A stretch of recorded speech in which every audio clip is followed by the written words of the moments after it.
Welcome to Not Milk Never Milk. Subscribe if you're lactose intolerant. You start by preparing the phone so performance can actually improve. Update the OS and game to the latest stable build to avoid known slowdowns, and free about 10 to 20% of storage so the system has working space. Once done, enable developer options and set background process limits to 1 or 2. This reduces RAM contention. Make sure to close heavy background apps manually and reboot so cache is flush. This gives you a clean baseline before deeper tuning. Now you move into targeted tuning that actually affects frame rates and latency. Enable the phone's game mode or GPU scheduler and choose a high-performance profile.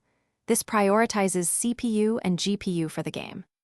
Next, pick a refresh rate that balances smoothness and battery, often 90 or 120 Hz for competitive play, and disable adaptive brightness to avoid stutters. Also reduce notification interruptions and set network priority or lock to 5 GHz Wi-Fi when available so latency stays low during matches.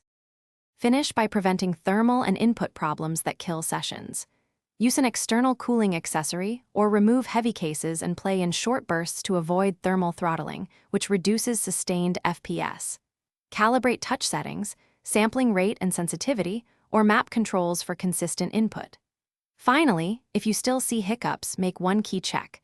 Clear the game cache, revert a recent update, or reinstall the game. That often fixes corrupted resources or bad settings.